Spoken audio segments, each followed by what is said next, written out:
everyone, so today we got another AP micro FRQ. This one's pretty quick. It says in the local market for good X, there are 4 individual buyers, Emily, Wu, Omar, and Fernanda, and is provided in the graph below.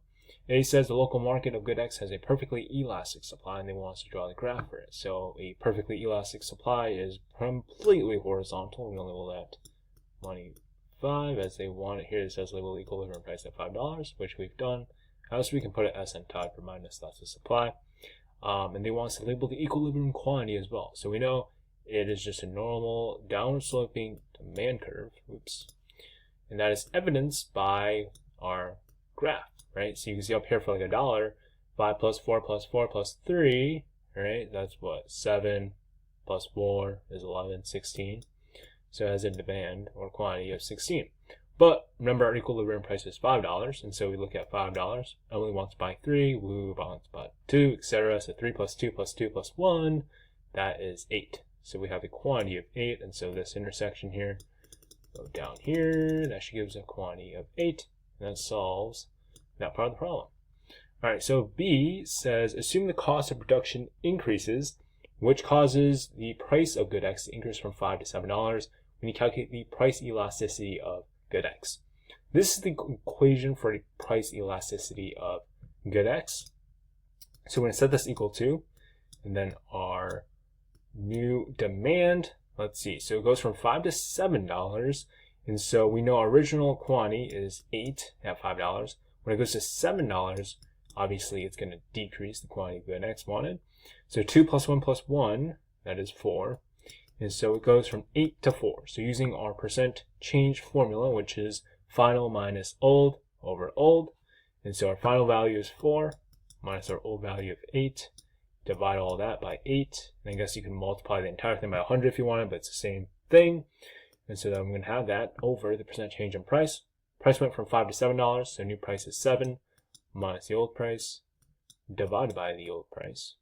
And this entire thing will give us a value of negative 1.25. Cool, so we've done that part of B. Part 2 of B wants us to identify whether the demand for good X is elastic, inelastic, or unit elastic in that range of prices. So this negative sign doesn't mean anything. We just want the absolute value, magnitude value of that number, which is 1.25.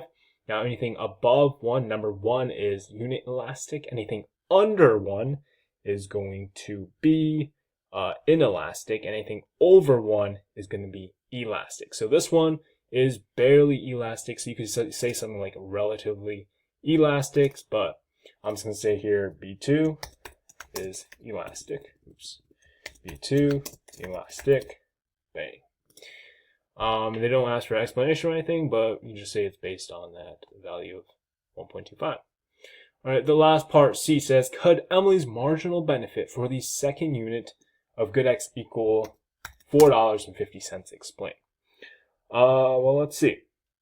So we have Emily, and the important thing to keep note of is that the marginal benefit, someone's marginal benefit is pretty much equivalent, if not more, than what they're willing to pay for a certain good. Okay, I mean, it depends if you're factoring in implicit things, but based on the question, we can see that Emily, right, for what is it, the second good of good X, second unit of good X, right, we see that the most she's willing to pay is $7.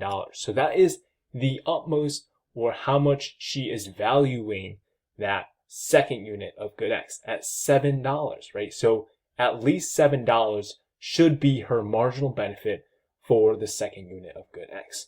So is it possible for her marginal benefit to be $4.50? Well, no. So, right, no, it is not possible.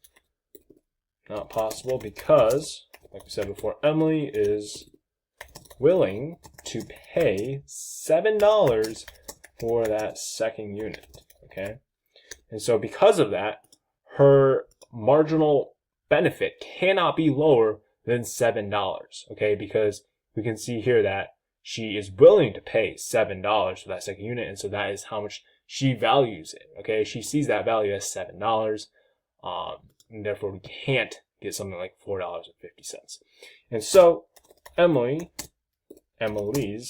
marginal benefit for the second unit should be at least $7.